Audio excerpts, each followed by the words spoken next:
रामकृष्ण हरी मंडळी, आज आपण व्हिडिओ करतो आहे। आपल्या एका जुन्या व्हिडिओवर एक कमेंट आली होती।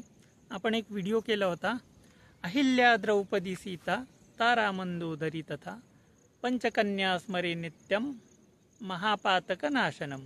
आता याच्यामध्ये पंचकन्या असा उल्लेख आहे, त्या उल्लेखाच्या ऐवजी पंचकन्नाम स्मरे नित्यम असं आहे।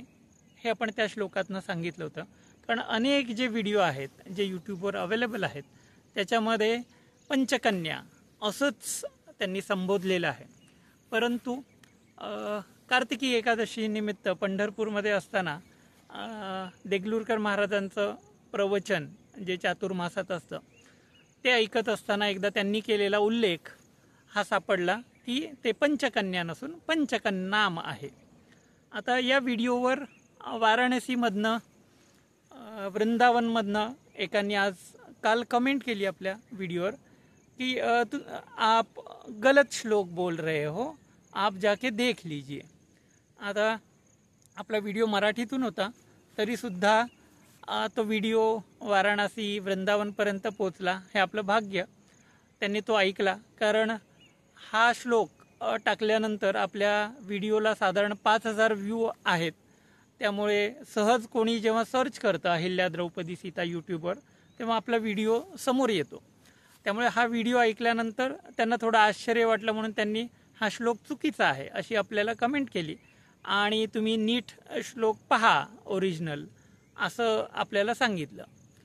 आता या श्लोकाबद्दल हे जे विवरण आहे हे देगलूरकर महाराजांकडून ऐकलं होतं, फक्त ते आता ऐकीव नसून त्याला काहीतरी प्रूफ हवा होता, म्हणून सहज पाहिलं असताना तुकाराम महाराजांचा जसा हरिपाठ आहे ज्ञानेश्वर महाराजांचा, तसा तुकाराम महाराजांच्या हरिपाठामध्ये 7व्या क्रमांकाचा अभंग आहे जो ह्याच श्लोकाचं विवरण करतो। अहिल्या द्रौपदी सीता ताराचारी मंदोदरी मुख्य पतिव्रता। आता नाव शेवटी मंदोदरीचं असलं तरी तुकाराम महाराजांनी तिला मंदोदरी मुख्य पतिव्रता असं म्हटलंय।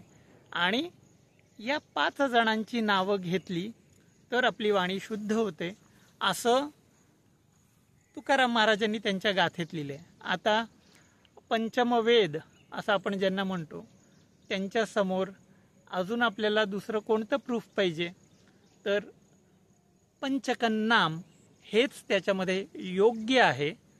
हे तुकाराम महाराजांच्या या प्रमाणाने सुद्धा सहज सिद्ध होतं। आपण नेहमी म्हणतो ना की देवाला आठवायचं म्हणजे काय, तर आपण देवाचं नाव घेतो, तर त्या नामामध्येच एवढी शक्ती आहे की देवाला आठवायची काही आवश्यकता नाही। सहज येता जाता त्याचं नाव जरी घेतलं, तसं रोज या 5 नावांचा जर आपण उल्लेख केला, आपण स्मरण केलं, तर आपली सर्व प्रकारची पापं आहेत ती जातील असा या श्लोकाचा मतीचा अर्थ। तोच अर्थ आपल्याला तुकाराम महाराजांनी सांगितलाय।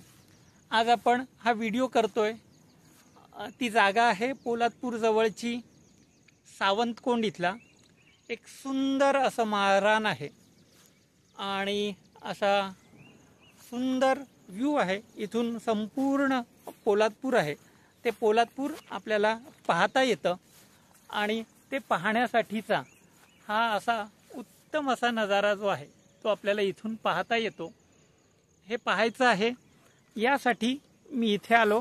हा व्हिडिओसुद्धा करायचा होता आणि हे करत असताना एक सामाजिक जाणीव आपल्याला निर्माण करायची आहे की आपण अशा अनेक ठिकाणी फिरायला येतो आणि तुम्हाला बॅकग्राऊंडमध्ये दिसत असेल इथे अनेक लोक येतात आणि त्यांच्या वेगवेगळ्या रुची असतात।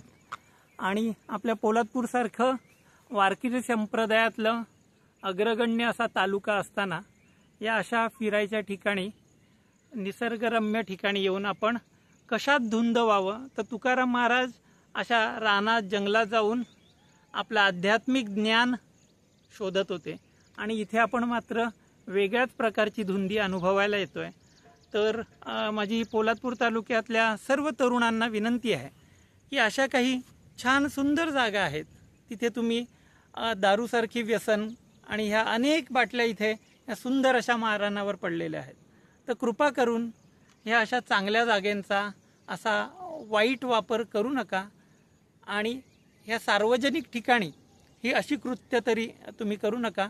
सुंदर अशा जागा आहेत, त्या तुमच्या या अशा वाईट कृत्यामुळे काय होत आहेत की याच्यामुळे इथे चांगल्या लोकांना यावं असं सुद्धा वाटणार नाही. त्यामुळे कृपा करून आपलं व्यसन आहे ते आपल्या पुरतं मर्यादित ठेवा. सार्वजनिक ठिकाणी कृपया आपण या सगळ्या गोष्टी करण्याचं टाळा. सुंदर असा निसर्ग आहे, तो असा खराब करू नका, एवढीच तुम्हाला विनंती करतो. व्हिडिओ कसा वाटला नक्की लाईक करा, शेअर करा, कमेंट करा. धर्मसंस्थापनार्थाय हा आपला चॅनल आहे, त्याला अनेक लोकांपर्यंत पोचवा आणि तुमचं असंच प्रेम राहू द्या. रामकृष्ण हरी.